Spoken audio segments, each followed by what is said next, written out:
So good afternoon, everyone. We hope you are well and safe at home. We at Sterling Developers and Canadian International School would like to thank you for joining us on this webinar to talk about tackling COVID now and in the future.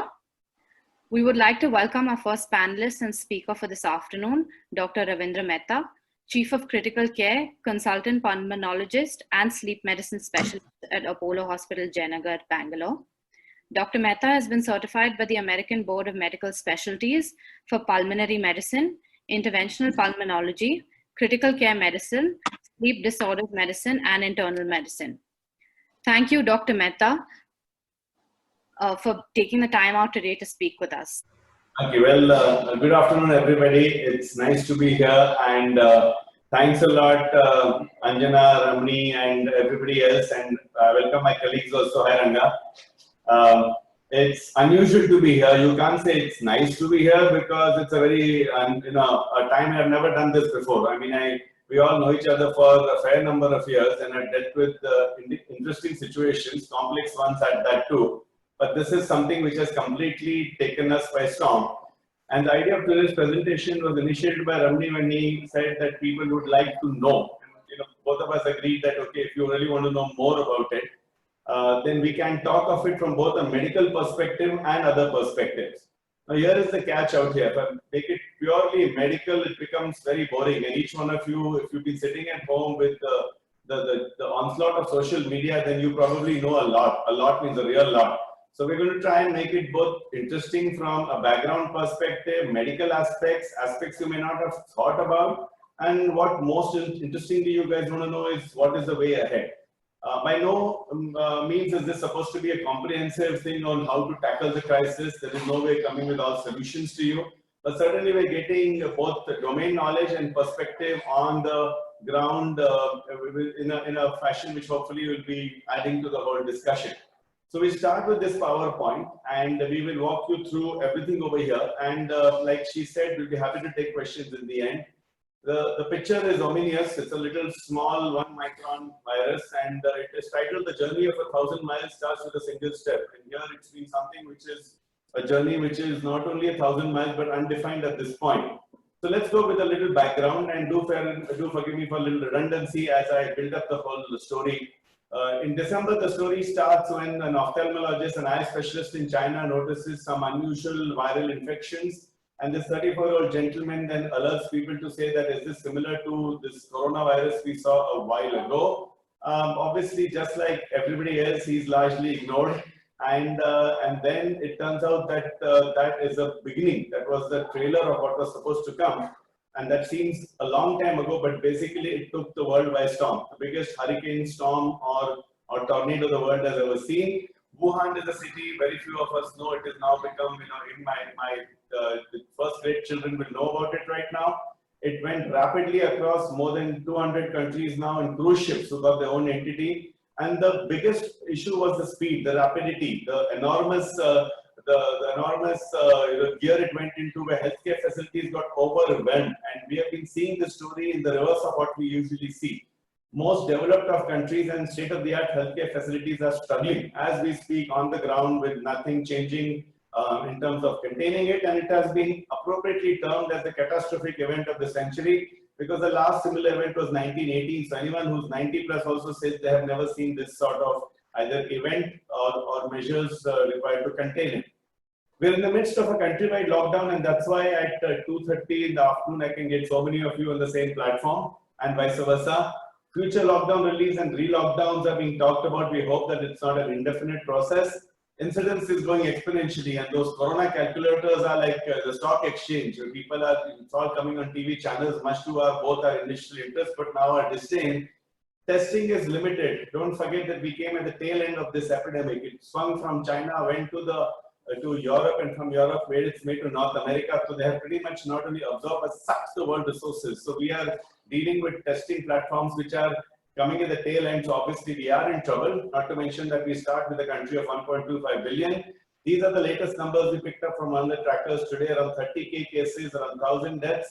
The leaders of the pack quickly zoomed ahead, as we can imagine. It's the populated states of Maharashtra. The deaths and all are shown out there. Delhi rapidly caught up. Gujarat was speeding up on the side, much to our chagrin, and then Rajasthan and Karnataka seems to be sitting pretty. And all of us are thinking, we're doing good and congratulating ourselves and patting our backs as to a task well done, but currently the final word has not been said. These cluster areas were known to everybody as they started to come up as hotspots, and those what's called super spreaders also came up as entity, not difficult to understand. Metros are the main foci and the districts are difficult to monitor. Bangalore predictions are pretty horrible, and all these were based on these epidemiological Jeevis guys. These guys who sit in a corner with their computers and look at trends whom you never heard about, who put on such horrendous numbers on the ground that 2 to 3 weeks ago everybody said and that things have to be done in a rapid fire fashion, and the government converted a whole 1,000-bed hospital and planned for 3,000 beds on the ground as part of government plan. Countrywide preparations in healthcare, governments are gearing up still, challenges galore as they try to figure out what's going on, and they have to be on their feet all the time. They are concentrating on public health and healthcare delivery. So not everything comprehensively in the whole gamut of corona status can be done by them. Healthcare struggles have been the people and PP. Just like we all panicked, everybody has panicked. We may call healthcare workers as warriors, but they're not meant to be the sergeants, majors, and generals of the world. So they have also been struggling. And this word personal protective equipment went into an arena which everybody realized that if you can't get the right armamentarium to face the onslaught of this infective virus, how are you going to fight it? Private sector was because of the governmental response, and we borrowed from other areas. If UK has NHS, US doesn't have completely a private sector, but it has a pretty robust government sector. Italy is totally government. So patchy, the private sector was relegated to second place with patchy few beds reserved, and private sector also tried to stay away because this is alien. It is all consuming. It is devastating, and nobody wanted to deal with it first. So it's still work in progress as we see the pandemic evolve. Some stuff that you may have seen, that the transmission dynamics to figure out why so infected. So much as we tried to feel good about it and say we've seen TB, which is horrible, we've seen H1N1 pretty bad, TB is there on our doorstep, it's there all the time. The ability of COVID-19 to infect people became the focus of much study. And it came down the average number of people that 1% of the virus can infect or that are not. You don't need to be technical, but that's a simple term, is in the range of around 2.5 to 3. H1N1, which was there in 2009, was a little lesser, so it was pretty bad. But COVID is higher, and that's why if you let people loose and don't have these distancing and lockdowns, you're going to get into real trouble. And that's how the whole thing marshaled into the fact that we need to actually shut down human contact to be able to contain this. Those of you who thought H1N1 was less, in my opinion, it was pretty bad, but it didn't have social media and WhatsApp. So COVID is a super H1N1 at a very high level with WhatsApp. So it has not only taken up medical meaning, but has also marshaled into a lot of lay, public, and overall interest, especially when you understand that we never locked down in H1N1 in particular. The scientific rationale behind this word social distancing, which we think should be called physical distancing, just a line on that. Social distancing is a pretty bad word, we feel. Physical distancing means that you stay away at a certain physical distance to mitigate the virus spread and not try and shun people as the word social would indicate. These numbers are self-explanatory. Basically, one person, if you leave them alone, is going to take 406 people infected after a month. But if you put measures like social or physical distancing into place, it's going to be much better. So these graphic representations were made both for lay people and everybody to understand that, get the act into shape and do this physical distancing maximally. We'll go through a whole bunch of myths and realities because in our attempts to try and educate people, we found out that that's one of the easiest ways to make people understand. Common misconceptions, intuitive knowledge, which is refined by both data understanding. This is also changing regularly, but as of now, this is what we understand and this is what we know. Myth, what we hope for. Our heat, what we didn't like, is what we really love now. The hot summer will prevent COVID-19 spread. But it turns out that no, unfortunately, neither the hot Indian summer nor the immunity, which I'll come in the next point, is likely to protect us. We need pretty high degree of temperature, 60, 65. If you go to that level of Celsius temperature, it will probably kill the human before it kills the virus. So we can't depend on this particular aspect, much as the banking as it being part of the reason we may be okay. Then the fact that we are super Indians, we have a huge culture of having the good Lord and many such things, and a religious country protecting us, and we have innate immunity, cross immunity. I am a superior human being, children of a higher God. It turns out there's nothing with that. The reason they called it CoV-2 is it's novel. Novel means it's new. New means that the immune system has not seen it. And if it's not seen it, how is it going to act? And that's why this BCG theory that everybody who's after 1970 has been immunized by BCG may be protected is a lovely theory, trying to get validated with trials, but not something we can bank on. So understand that in trying to feel good about it, we have banked on everything we're different on. We are hot, I mean only in a temperature sort of way. We have great immunity. We've taken BCG and so on. So we've dug into every naturopathic characteristic and medication aspect in the closet and trying to see that if we have pre-existing lovely characteristics to protect ourselves. So currently it's a myth. Then the fact came is the Chinese. Now the Chinese are a source of information. And the Chinese are looked upon and from both angles. A, no option, they got it first and they spread it first, so we got to lean on them.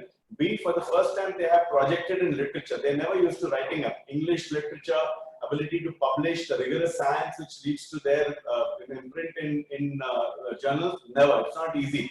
But this time, whatever got released from China came out. So China was accepted in publications because of they were there. Bill Gates got accepted in the publication, a New England Journal of Medicine, because he put the first $100 million on the ground for COVID-19 fights. So here China said older people are going to get affected. And they threw in everything else: chronic lung disease, heart disease, diabetes, high blood pressure, immune compromise, and so on and so forth. Then the scene shifts to UK, US, and you know what? It's affecting the younger population too. And there's reasons for this. It's probably because Corona or COVID-19 is not cookie cutter. Much as we would like to believe that it's the same, if we have 8 billion people on Earth, each with their own individual DNA, and no one person being similar to the other ever, or in the history of mankind, the viruses also have different sort of characteristics. So you may have a lighter variant, a heavier variant, they're mutating and so on. So certainly we don't know that what will also affect the younger population. So they're not exempted. The incidences are less. So example, the curve goes off above the age of 60. When you go to 3.8% chance of mortality and above 80, it goes to 14% chance of not making it if you get COVID-19. But younger people in these developed countries have also been affected. However, we will also submit and admit that they have better reserves. If you don't have lung disease, diabetes, high blood pressure, obesity, and so on, you probably have a better chance of fighting off the virus. Then came down to the fact that why are we getting all this sort of prominence, that it's a respiratory illness, or respiratory is part of what we do, and usually we see fever. Turns out fever is not mandatory for the diagnosis of COVID, and COVID became the master mimic. The master mimic was the title originally given to tuberculosis. It can do anything. Tuberculosis, poor fellow, has now been relegated to the background as a chronic killer whom we can say at least we know what to do. We have treatment, medications, and we have accepted tuberculosis. But here, for example, COVID can present with gastrointestinal, constitutional, which means headache, body ache, anything is possible. Diarrhea is possible. Heart symptoms can get worse. Asthma attacks, lung disease, smoking lung disease exacerbations. Strokes in the Chinese cohorts have come with 14% COVID expression. So it's really now going from adefinable to completely ubiquitous, which is not something we like. Because in medicine, we like to know what we're dealing with. We like constellations of symptoms. We like clinical diagnosis. We like to define entities so that we actually look smart in front of everybody. And COVID is breaking that paradigm at this point. A little line on symptomatology without inundating with medical facts. So turns out fever is a ballpark figure of 75%, and that's the 1 in 4 will not have fever. Cough is also not a given. You can see the numbers out there. Shortness of breath comes late. If you get short of breath, time to seek attention with COVID. Otherwise, short of shortness of breath, you're going to be okay, to put an interesting alliteration out there.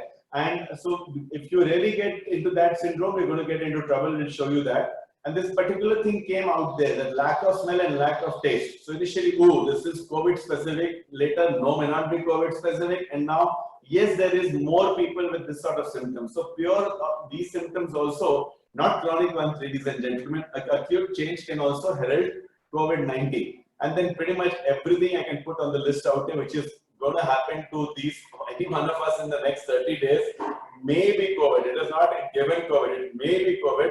It's just to tell you that it is a non-specific symptomatology entity which reduces our ability as clinicians to diagnose it. And that is why more and more reports are coming, low index of suspicion, high index of suspicion, low threshold to find out what's going on, and no more and more. So, we thought that also some of us will get a chance to sit home and enjoy our hobbies, Netflix and all, as these lockdowns are there. Turns out that some of us in the front line, these pulmonary critical care fields, have worked more in the last 4 weeks than before, because the information highway is actually going like the Autobahn, with so many reports coming in. To give you an example, in our medical literature, 1,400 reports came in the last week on aspects on COVID. Also, the journals are being like the FDA, fast tracking. Things are getting fast tracked and coming into print even with proper review. So more and more information is coming with two challenges: ability to absorb, ability to sift through it, and ability to integrate. It's a major challenge on our hands at this point. What worried all of you and worried us is the fact that these asymptomatic guys, that for God's sake, if you have an illness, at least if you're symptomatic, you can become above, you can not be submerged like a submarine, but come into the gamut of seeking help. Turns out many people will be asymptomatic, 5 to 80%. And 2-3 days ago, Indian data is showing that if we screen and we're testing, 80% of our curves also asymptomatic. And then some of these are called pre-symptomatic. So if I'm asymptomatic today and 4 days later develop symptoms, it means I was incubating the disease and I'm pre-symptomatic. So these asymptomatic and pre-symptomatics are those hidden killers. They are those equivalent of what the KGB put in the world earlier in the Cold War time. And these guys will suddenly become the spreaders of COVID-19. And so that's why it's getting to be a bigger challenge, that when you think of a public health strategy, it is very, very challenging, and hence these lockdowns and Zoom meetings and so on, where we're trying to keep people away from each other. Let me put some more perspective into the picture as we try to understand. So we think it's definable, right? We love definable things, but it's completely not listening to us. One is, of course, the classical COVID disease. That is what got you afraid, and that's why you're sitting on this webinar. The sick guys, the US, UK population dying and so on. That's only one spectrum, which we've seen only in limited fashion in India right now. Then comes the fact is what we're trying to point out, that I have other chronic diseases and I get COVID on top of that. And then COVID doesn't do its full act. We don't have all act 1 to 4 of the drama. It does a little, but the disease and COVID start this dance, which is going to be difficult to predict. Then comes the fact that, you know what, I've got heart issues, I've got heart attacks, I've got angioplasties, I've got asthma, which can go in any age group, and my disease flares up irrespective of COVID. But COVID also had a role. So how much of COVID, how much of disease is what we're trying to figure out. So another area which is completely challenging. And then came the fact that, okay, for God's sake, leave all these guys. I need an operation for my gallbladder, which acted up. And turns out that if I'm a carrier, if a knife is put on me for any surgery, down the line, it's possible that surgery itself may drop the immune system and unmask the disease. So that is the reason these hospitals in Bombay went like 9 pins when they took up a guy in Wockhardt Hospital and operated, and 4 days later he got a fever and turns out he has COVID, and then everybody went into panic, and 30 and 40 and healthcare workers going down. Wockhardt closes in Bombay, Jaslok Oncology closes. Then we have Khar Hinduja closing, Saifi closing. It just became some sort of a snowballing, panic-driven effect. Then comes the asymptomatic guys we talked about, and then now you realize that it is actually a potpourri, that you don't know what is going to be playing a role out there. Some have only public health ramifications, some have personal ramifications, but for us in healthcare and you as an individual, to understand that each one of these is playing a role in disease, and again, we are learning, actually on the ground learning about all this as time goes by. So they'll actually show you COVID disease, maybe asymptomatic, lovely, you know what, this is a typical American, for example, in Michigan, shouting outside Governor Whitney's thing with 1,000 cars as those guys went on the road and saying, you are, taking our freedom away. This is the sort of guy. And she declares that thanks to this act, we have to increase the lockdown. So this is America for you in all its beauty, the country, the golden land. We all want to go there and sending our children and doing all sorts of stuff out there. These are the asymptomatic guys. Then is when you fall a little sicker, the mild symptoms. This is a typical virus. You can't, make out the common virus, and in the next 30 days, one of us will get a regular viral infection. So these are things which actually in the past used to be grandma's methodologies, remedies. Just stay at home, drink a lot of water, take some paracetamol, take whatever is given to you in terms of soups, chicken soup and all that and get better. These are the mild categories. These are still currently in home isolation in our country. These are the guys hitting healthcare, worrisome, need hospitalization basically, need oxygen at this point, not able to breathe. You can see the worry on his face.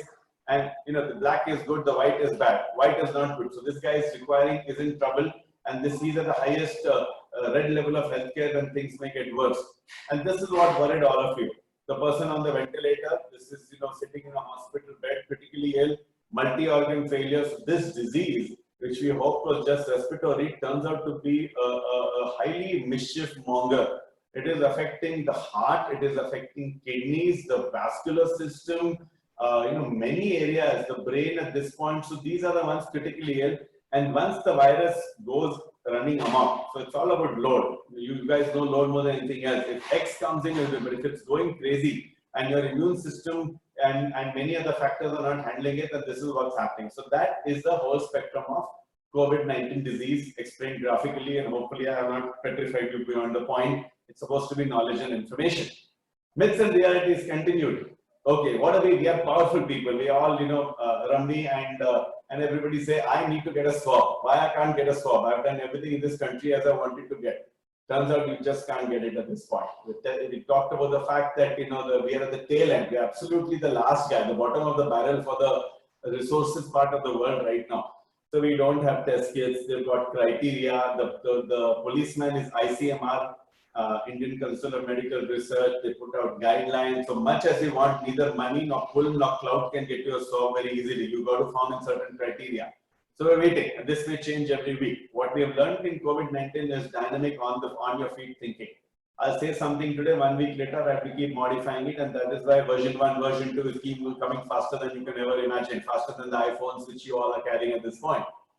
COVID test negative means we have no COVID. So we loved it in the beginning. A month ago, I've done tests on people. I had a London person come in. I had a Australian person come in. They came in. They were worried. We did the swab. We said, yay, yippee. Turns out, no. The swab has its own limitations and so on. So up to 70 to 80% properly done. And so the science of repeat swabs and so on. So ultimately, your doctor has to take a call. That's where the medical part comes in, integrating with tests. It's not black and white. Just like COVID is showing, it's got plenty of shades of gray. And then came this antibody testing. And I'm talking to you guys because I'm pretty sure that you have significant social media, WhatsApp, reading as part of your regular portfolio. This antibody testing came in, and then recently we got these kits, and they were used, and they were Chinese kits, and China in its true form is, those kits are not that good for the ground. They have been withdrawn. We'll have to get them again. You all are getting mails. Some of you are pretty prolific and well-known and linked people. So your CEOs are saying, I have this on the ground. If you want 1,000, I can give it to you for this much money. And everyone's wondering what to do. That in this race for safety and the race for being ahead, all the old tricks basically are not working well. As you have been juggling 20 balls in the air, 18 of them fall on the ground right now because of the unfortunate nature of the speed and the changing paradigms which are going on. Myth, lockdown will fix it all. Well, we wish. Lockdown was initially an appropriate immediate response. Human spreading to human, separate human separate by a national dictum or doctrine, well learned from other parts of the world and validated by science, will lead to at least a time to figure it out. And these last 4 weeks, if they're written down in the history of time, will be something, it will be like chaotic, how things came, how they were implemented. Decisions are getting rapidly either validated, thrown out, modified, and so on. Like we never imagined. Lockdown is great, but which country in the world has seen this migrant worker paradigm? Which country has people in Rajasthan who are working in Kerala and vice versa and so on? So it's been a massive exercise in trying to figure out all these things. Reality is lockdown first measure will slow the spread, and that is why you're not seeing the cases. Let me reiterate, ladies and gentlemen, if you guys are sitting in your houses doing the best of what is to be done, cases are not coming up. Cases are coming up where things are getting loose, where indiscreetly aspects are happening, which is part of the human race. But understanding one day we have to open it. The idea was that figure out the disease, put your measures into place on public health platform, and healthcare gets ready to prevent what happened to the UK, US, Italy, Spain, and so on.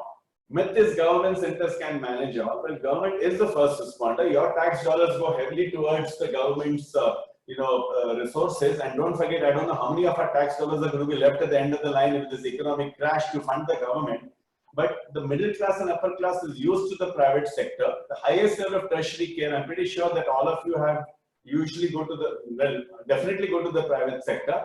Talent and leaders are abundant in the private sector, but funnily the allotment of resources have not been there. And we're trying to submit an article about that, but we have few takers. And I'm going to put it in our blog, which we shared with you, that we are not completely looking at the current distribution of healthcare to decide our resource allocation. But hell, this is what's there on the ground, and this is what I'm here to tell you.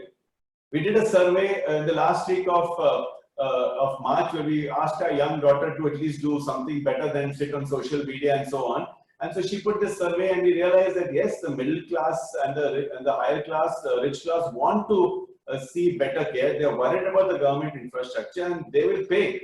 Everyone feels that payments will not come, which is essential, but people will pay because what's more important to you than your health. So this is something which is there in the spectrum, but not talked about and not implemented long enough, and we'll have to see how it pans out over time.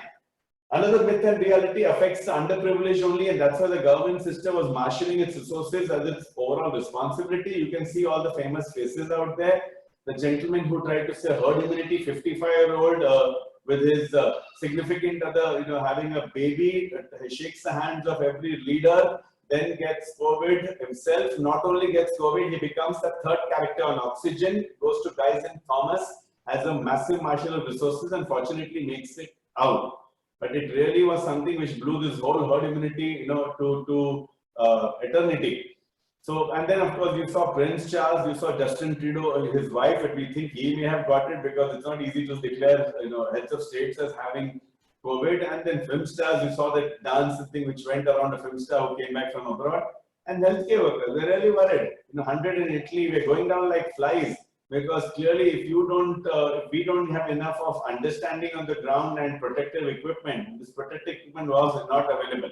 There is nowhere in my practice where we've had people, we have people we don't recognize. My own, when I walk into an ICU, I have to ask them the names, and we've cost tags because when they sit in a whole year out there with their only eyes. Eye language is great in our old Hindi movies, but certainly eye language doesn't come and have to recognize you and me. So it's a completely different paradigm shift in healthcare. Understand that if you actually have a COVID setup, you will enter with your relative, hand over and go. And wondering yourself whether if the test comes positive, you need to be tested. So it is a paradigm never seen before with such levels of infectivity in most people's lifetimes. Continuing the myths and reality spectrum, there are effective medications, and we love that, right? Of course, we are prepared. We are 2020 on the, we're zooming right now. My phone can do anything. I'm smartphones, satellites are there. Ladies and gentlemen, we have no effective medications at this point. It is all a potpourri put on the ground, using everything old from the closet, rapidly put trials, put into something, and sent out with the smartest guys. So now I have to use my entire 5 American degrees, sit with you in a straight face and say, yes, this works. Of course it works, we'll do something for you. But if I actually tell you from a data point of view, we don't have categorical effective medications, but things are working. Things are working. Studies are happening, trials are coming. It's an information yo-yo. I was thinking of roller coaster, but I thought yo-yo is better because it swings from side to side much faster. And convalescent plasma, all the latest stuff we are promising, but still in trials. But we have a cocktail which will be thrown at any one of us if we get into these hospitals and ICUs. This I thought I'll address after my conversations with Ramani. Ventilator. Now, each one of us know how this ventilator entity is like your car. Ventilator will save my life, and I should arrange one forthwith. A ventilator is the last step before demise. It stands between you and the good Lord. Understand that this ventilator science is very weird. Once you go on a ventilator, it's not that it's going to be great. Now we're moving actually. It's not like Tom Cruise in MI4. Ventilator mortality goes from 25 to 95%. Understand, depending on your disease spectrum, your age, your risk factors, and so on, and all the other stuff done for you. Currently, the attempt is to do everything between us and ventilation. We put everything between the COVID person and ventilation, and a lot of science is coming on, do this, do that, but avoid going on ventilation. And understand that those of us who are quickly placing our Amazon orders for ventilators after May 3rd, more important than the ventilator is the team managing you who knows best what is there. And so we have been sweating out there, basically trying to figure out, take the literature from China, whom we believe with all its past records, Italy, United Kingdom, US, what are they putting out, and then put all that together and try to figure out what to expect. Ultimately, we only know when on the ground. So our native intelligence, our experience, our ability to put systems into place, and then the unique parts of COVID will be the cocktail which we ultimately use to try and do something about this. So it's still an art and a science, very much both of them, and it's moving, like I said, at the speed of a BMW on the autobahn. Other myths and realities, my experienced doctor can diagnose COVID clinically. So unfortunately, we are breaking your myth of healthcare. Turns out it's very challenging. I made enough of a case that there's no characteristic symptoms as of now. It's either testing or a keen index of suspicion, or ultimately, if I can't make out, you stay at home and you Zoom all you want, but we shall not see you with people. Senior doctors are more likely not to be part of the active workforce of the hospitalized COVID. So, a lot of us have been going to them, but now they will not, because above 60, 3.8 and the risk factors are going high. So it's understandable. So we have to now rethink our entire healthcare paradigms also. Then what I always believe, like my friend called me from US 2 days ago, and he said, I'm sitting with a NIH grant and working my rear out on trying to put, rigorous science, and here he says that you have Swamiji's coming at 8 a.m. and they have the largest turnover that the country can see. I wish that all these vitamin C, zincs, immune-enhancing drugs, my right vitamins, Centrum, the billion-dollar industry, my combinations of ajwain, this, that, whatever could improve, lemon and all that stuff. There is nothing to say that it's going to protect you. So follow your healthy lifestyle. No one's going to say, but it's not that it's going to protect you. Unhealthy is bad, but healthy is not necessarily the armor which is going to make you get away with this, and so on and so forth. I put this word hydroxychloroquine because there was a full scramble for it, and we love scrambles. It was a country, give me the drug and a rush for it. But it's not us. If US can have toilet paper as being the most important word of phrase of last month, then definitely hydroxychloroquine. So people accumulated. Take this drug, it will protect me. We don't know. ICMR put out a guideline, no rigorous data. Currently, they're saying only for healthcare workers on the front line, not even the ones who are sitting at home. So there's a lot of people, right? Skin specialists and all who may not be doing it, even for that matter, surgeons who do cold work and so on. It's meant for active healthcare workers and people taking care of COVID patients, and that too we're looking at that with a pinch of salt as data comes in. Myth for healthcare. We can start admitting COVID patients. So what was healthcare? Take a guy get somebody who has money. A lot of them are you over there. Put a facility into place, buy everything out there, get the doctors, and put some systems and launch. That's not going to work. Basically, the high amount of infectivity, the planning, the huge equipment required, the preparation for people. For example, when I'm in a regular outpatient department, we'll be seeing patients, we'll go room to room, we pick up the phone and answer, we'll be typing something, it's gone. When we put on that personal protective equipment, we are stuck there. You can't do a thing. How to put it on, how to behave in that, how to take it off, how to communicate, all that takes a lot of training. And let's not forget, even healthcare people need to be completely reoriented. So all the reasons I mentioned here, including our hospitals, are never made. We took a building, in India we took a building and converted it to a healthcare facility. But no, abroad if you see, they have massive buildings. So look at the Texases and look at the Harvards and Mass Generals, massive. Cleveland is a city. Cleveland is actually a small city, maybe bigger than Jayanagar also. So our hospitals are never made. So we are all, the real estate value, huge amount of real estate value. Where when we also started, every square foot is rental accounted and all, is a challenge which we are actually facing when it comes to doing the right healthcare facilities. And if we don't plan well in advance and do the trainings like SWAT teams, and we've written articles which we're happy to share on the blog, we will not be able to do our job well. Let's be futuristic. What lies in the next 3 to 6 weeks? Lockdown lifts, hopefully stays off, reinstituted. We're seeing Singapore, South Korea, the numbers are going to go up, ladies and gentlemen. When you put human to human, it will go up, and we have to expect that. Community spread is there. It's just that we're not acknowledging it. It's just that it's more in some places like pack leaders like Maharashtra.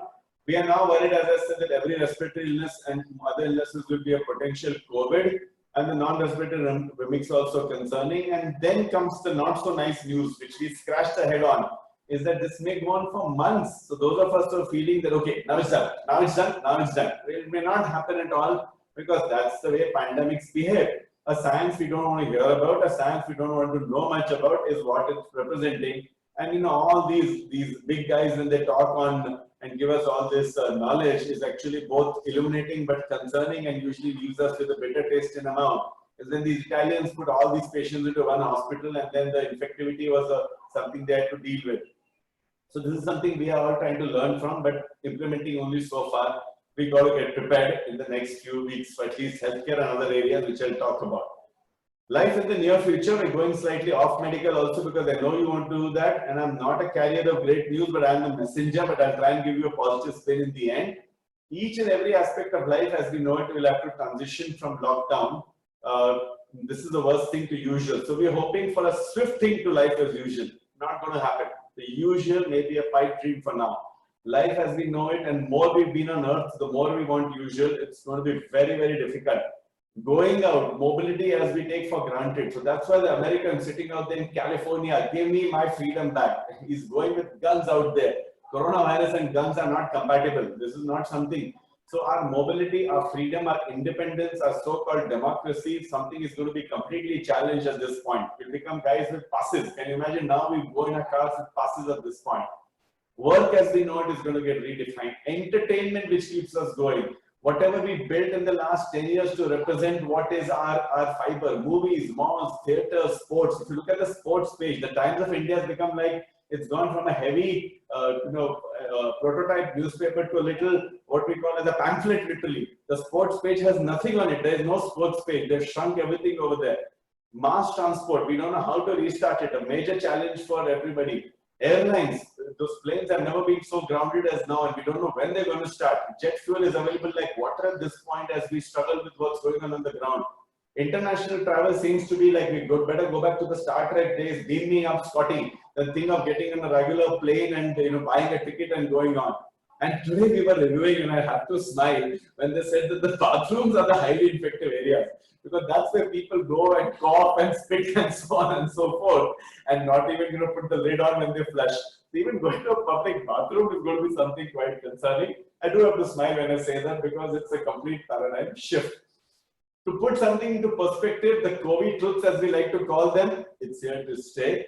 Adaptation is maybe the task of a lifetime, because all of you guys, you run your systems. You are the kings of what you survey.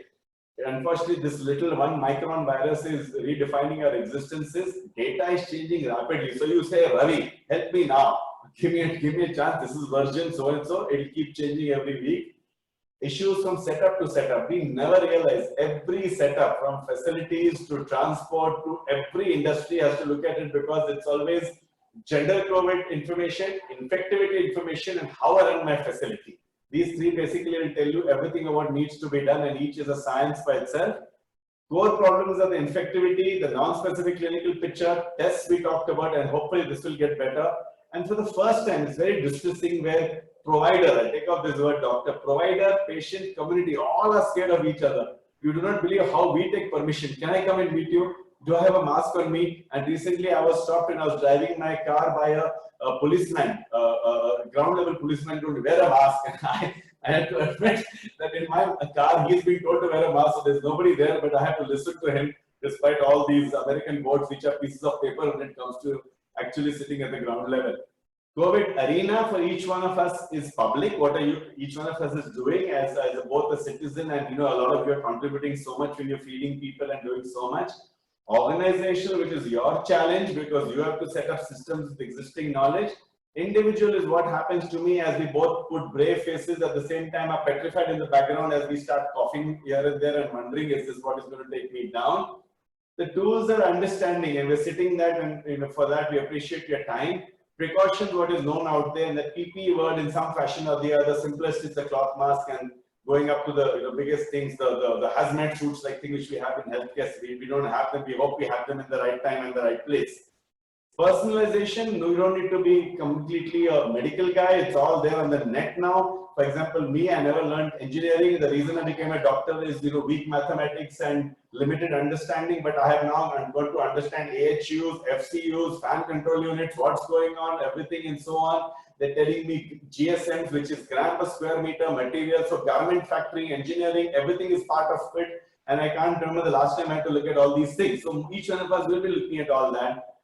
Prevention and prophylaxis, which is the magic wand we wanted. Give me this pill, pop this pill like a cholesterol pill or this blood pressure pill or treatment. We talked about that, no categorical proof. So I made a case that this is like never before. Predictions post-lockdown, which is what you want to know. Well, difficult to take all of India in the same context. We talk of India, Mera Bharat Mahan, film stars coming. We are not. We have 20 Italys. See the geography. Italy is 6 million yesterday. So 6 crores. So we have 20 Italys or UK's equivalent population, 4 USAs in this country. We are moving at different stages. So like we said, one state is going ahead, one state is going behind. And currently, as of yesterday's count, you guys want to go somewhere, go to either Arunachal Pradesh or Tripura. They seem to have 1 case each. So this is the way to catch the next transport and reach over there, because either they're not testing or they're really blissfully COVID limited. We're going to move at different rates, so we'll have to plan forms for different for different areas. We have our citizens. We have the whole Gulf. Dubai is exploding, and we have anywhere from 2 to 5 lakh people out there who are waiting to come back. And Kerala knows that, and so many other of even affluent people sitting in US, UK, and all waiting out there in dorms. We paid high-level money for these kids to get educated, and they're doing online education and eating from McDonald's out there, and they have to be relocated back. We will test the waters as people mingle, inevitable. It's just a question of timing. On the curve of the corona curve, we will tread the thin line between the infectious blow, which has got us into lockdown, and the economic hit, which is being talked of day in and day out. So you have wise man and Gani, all the Dumbledores of the world, basically telling you on one side, save yourself, other side saying, don't die of hunger. And it's an eternal struggle going on. And we're walking the tightrope with a mask. I found this guy with a mask talking tightrope. So I don't know why he wore the mask, but it's very interesting. He maybe thought of COVID times. I think the government has thrown its best anti-COVID punch. This lockdown and the mammoth effort to implement it, and with the highest level of integrity this country has seen, at least in the beginning. Now, of course, things are going as they are. Now I think people will have to face the music. Trump already declared governor's marriage. I cannot do all these things. I've done all the goof up I have. Similarly, it will be up to the public and a lot of our systems to figure out what to do. The new tools which the lockdown helped us with is knowledge. We're learning more on the ground. Fear. Otherwise, no one would stay. If this was a terrorist issue, it was a fundamental issue, it was a compliance issue, it was a religious issue, we would all be fighting. Fear. Fear has kept us basically in our houses, and that's kept the compliance over there. Physical distancing is what we have learned much better. We'll have to implement that. Mask sanitization is a household term at this point. And the new normal, which is, I think, the industry touted lovely phrase, is what is hopefully going to help us. The wild cards on the personal note and beyond is that, okay, it's not that bad. If you look at the overall mortality, if you test a huge number of people, dying people are 0.6% in an eminent journal called the Lancet. Problem is the speed. That basically, if you go with a cycle, you will hit somebody and one fellow will fall. But if you take a BMW at 100 kilometers per hour and you will mow down people like crazy. So it's the overwhelming of healthcare and allied infrastructure, which is the problem. Working normally, we told you, is basically a pipe dream at this point. Looks like we have to modify. At best, modify and be happy. At worst, devastating. Manpower management, anxiety, panic, everything, including healthcare, is going through it. Resources and the cost. Our country was not in the best time of the world. We were going through financial hits one after the other, and now we're going through a wipeout when it comes to both. Now we can't even get workforce. Efficiency is gone. Workforce is not there. Migrant guys will be sent back to their homes. We require tons of money for all this stuff, screening PPE. We can't do the workflow and the efficiency which made us what we are. Infrastructure costs to try and do that. There's an economic free fall with no bottom so far is what we're seeing. And I put this into your things as things I came out with last night at 1 a.m. It's a seismic shift in our lives, but a tectonic shift in healthcare delivery as we try and figure this out. Silver lining, always something good must be there. Well, maybe all these smart guys with glasses figuring out epidemiological predictions have it wrong, and this lockdown is going to get us out. Yay, yippee and hip hip hooray. Mild infection in most people, like India seems to be showing, but it's lockdown effect. Asymptomatic people, if we make our peace that maybe these guys are just spreaders and it's not going to be that bad. Young, healthy people, though impacted, may not really be, they may get away, and that population at least will not hit healthcare. We are now geared up, we never distanced, Indian to Indian. If you go in a Bombay local, 17 years of age, I enter that dreaded entity called Mumbai local train, where you can transmit skin disease and every disease possible. That is our baseline PDSD. We are now much more geared up to at least thinking about it. WFH, work from home. We can't do it, but a lot of people, IT is really the king at this point as they try to implement that. Unfortunately, it's coming now and not 20 years ago. Maybe you had the two dial-up internet, be able to do all these things. And an integral reverse isolation of the elderly. You know what? Don't let them come out for a while. Keep them at home because that's the safest place at this point. And then, of course, what's the scientific community and the world at large, detection tests, preventive aspects, treatment. And then what I really thought, which I wrote in our blog also, is human adjustment time. Panic, knowledge, adjustment, reconciliation, everybody is smart. And then the corona coexistence paradigm. We've got to live with this, you know, much as you want to wish and will it away, it's not going to happen. Let's learn how to deal with it. Our roles in planning, we formed this little mnemonic: acknowledge, plan, integrate, train, audit, modify. Audit is important because they're not used to it. They're not used to following all these things. And modifications on the ground as new information comes in. Some tips for facilities and so on, mindset changes. It's going to be a little longer, but I'll try and finish up in the next 5 minutes or so. BAU, business as usual. We all hope for it. Till March 20th or 25th, everybody was hoping for BAU. It's not going to go, and I put it down as one of the most euphemistic pandemic phrases that it's going to come back. Personal space, as I mentioned, that there's an alien concept to Indians. Rush is the rule, and proximity is the mantra. We'll have to slow down. We'll have to reinforce this whole PD thing, which is personal distancing, physical distancing, cleanliness and sanitation. We're not known for that. We have slums like Dharavi who have made it to the biggest tabloids in the world. We have to deal with all that. And the facility part of it, you have to look into your own facility and plan that. Plenty of help on the ground over there. Rethink the entire paradigm, and all this, all you guys are probably doing this. When you come back in, it will have to be resource planning, essential people. There's a whole bunch of people in every setup who are not required. You can figure out your facility part of it. What is the value addition of each human being, because it's both screening, entry, sanitation, and a potential spreader. I hate to use that word.